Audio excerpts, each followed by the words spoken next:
Price of a Rose. Chapter 1. Come along, Arabelle, we can't wait much longer, my mother says. I place a red rose on my father's memorial and softly smile at her.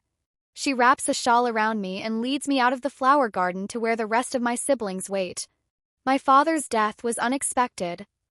He was traveling with his men on his ship when a sudden storm came. It is fate's way of saying it hates our family because this was an irregular trip my father took with his men. He said he needed to experience the fishing front lines again to humble himself. Gil, the eldest in our family, believes fate hates him the most. He was supposed to gain control of the fishing business, but our 3 ships sank with our father, leaving our family with nothing. It also ruined Gil's engagement to the richest girl in town. As a result of our misfortune, we are moving into Derwin's countryside. Cost of living there is cheap because most people say the ruins of Effa haunt it. For whatever reason, no one remembers anything about the castle of Effa. We knew it was rebuilt, and Queen Vivian reigned for a time before the kingdom suddenly reverted to its ruined form. No one has claimed the lands surrounding the castle because everyone is too frightened to live there. My older sister, Janissa, ushers me into our carriage. Let's go, Arabelle. No more wasting time. Janissa turns to Mia, her twin, who sobs like there's no tomorrow. All our dresses and jewels. Why do we have to sell them all? She asks. Janissa hugs Mia. Yes, I know. I'll miss them too. My 3 brothers push the 2 girls into the carriage roughly but teasingly, making me smile. Danny, the second youngest, sweetly helps our mother into the coach. Then he gets inside after her. Flint, the second oldest, rides up front with Gil. They drive the carriage off. My sisters stare out the window with tears in their eyes. I'll miss our old home and my father most of all. But I think change is best, and the countryside will be a peaceful place to live for the time being. It will be different where we can learn new things, just like in books. I am tired of waiting around in a house with my sisters and looking pretty for every man who comes calling. However, I don't point this out to my sisters. Instead of seeing it as a chance to start fresh, they will say I am happy that father died and that our lives were ruined. The simple fact is our lives aren't over. Within a few hours, we reach our destination. I am the first to jump out, ignoring Janissa's complaints. I stare at our new house. It is far better than I thought it would be. It has nicely painted green shutters and a cute little porch. Inside are 5 rooms, 3 bedrooms, a family room, and a kitchen with a table. We have ample space for farming in the yard, and I see a perfect spot to grow flowers to honor my father. His spirit will be the soul of this new house and bring hope to all of us, including my sisters. Want to check out the town? Danny asks me after we finish roaming our new property. I know having a favorite sibling is wrong, but Danny wins by a long shot. He's the only one who takes me seriously. Flint and Gil team up when our family pairs off, and Janissa and Mia go together. So it has always been Danny and me. We never complain, being the youngest too. We are most like one another anyway. He enjoys writing and I like reading, giving us plenty of topics to discuss. Recently, though, I've been trying to write some of my own works. He encourages me while Janissa and Mia lift their noses at the idea. Sure, are the others going too? His grin is cat-like. Yep. As soon as Janissa and Mia saw the house, they headed straight into town. Mother followed them with Flint and Gil. They're probably buying some food. Looks like it's you and me once again, I say, looping my arm through his. The town ends up being a mile away. It is not all that far, but I wonder how Janissa and Mia managed without the carriage. By now, they probably located the most eligible men. Technically speaking, I'm not supposed to court anyone until Janissa and Mia are both married, but I've also scared interested men off with my ideas as Danny teases me. I guess most men don't want a woman who'll know when she's being baited. And that's my sister's problem. They don't recognize the good ones from the players. So long as he pays attention to them and has money, he's a keeper in their books. As soon as we walk into town, we notice how small it is compared to our old home, but that's because we lived right next to the castle. This place is on the outskirts. However, the little town didn't run short on busybodies working in bakeries, blacksmith shops, clothing stores, and churches. Isn't it funny that every religion is basically the same except for what the creator looks like? I comment, pointing at the merfolk chapel, like how mere people believe she has a fishtail like them and transforms into an orca. Then I point at the fairy chapel, how fairies believe she has wings. While we humans believe she has normal legs, Danny says. And what about that one that thinks she's all three? I laugh. Yeah, I think all that matters is that she exists and created this land for us. Simple as that. We continue to check out the town, spotting Gil and Flint with our mother. They are getting supplies and food.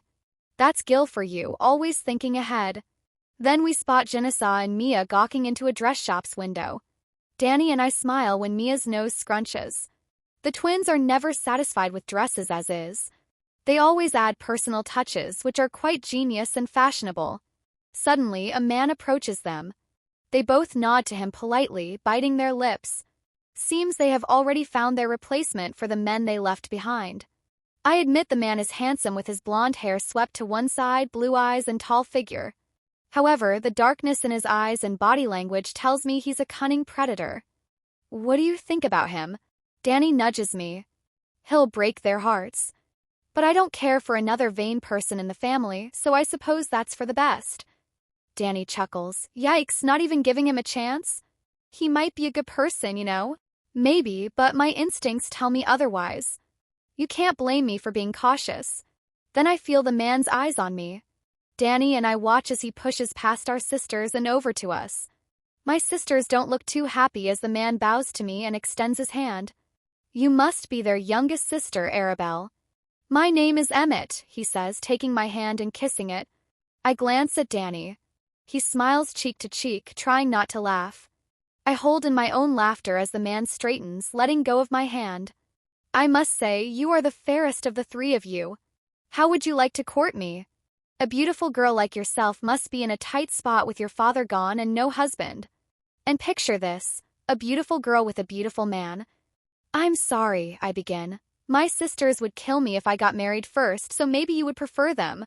Janissa is extremely well-versed in etiquette and fashion. Mia is a beautiful singer with an eye for detail in the arts.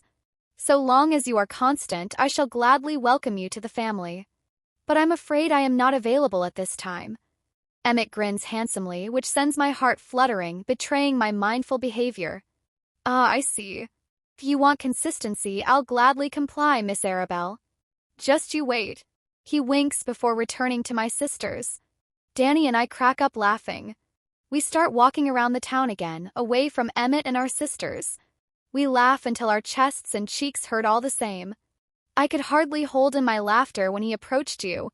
It was so perfectly timed that I think he overheard our conversation. I shake my head with a grin. I have no idea if he heard or not, but he sure didn't like my refusal. He's confident, I'll give him that. I pause when I spot a flower shop. Oh, Danny, I have to go in there. I need some seeds for the garden. I drag Danny into the shop with me, where a cute and petite young lady just younger than me stands running the place. She has the most adorable starry blue eyes and cherry red hair. Her hair is long and in a ponytail with a ribbon. I subconsciously bounce my thick, curly locks, wondering what it was like to have straight hair. Because of the summer heat, I cut my hair to my shoulders, but the curls made my hair look shorter than that. When I look at Danny, there is no need to comment on the girl's appearance. Danny's round hazel eyes tell me his first impression of her is better than mine. He is a doe-eyed schoolboy who finally fell in love. Hello, the girl smiles. I'm Sasha. Is there something I can help you with today? I look around. Do you have any seeds for roses? I'm sorry, roses never successfully grow here, so my family stopped purchasing the seeds. It's kind of a strange phenomenon, as if the roses are cursed. However, we can order a bouquet if you would like, or we have other seeds to choose from. My lips twist as I survey what they have available. It wouldn't be the same. Roses were my father's favorite. I can't imagine honoring his memory with another flower. Wait, are you Arabelle and Danny? I met your sisters earlier when they came in. They said something similar, but I could recommend some alternatives. Each flower has its own precious symbolism and value.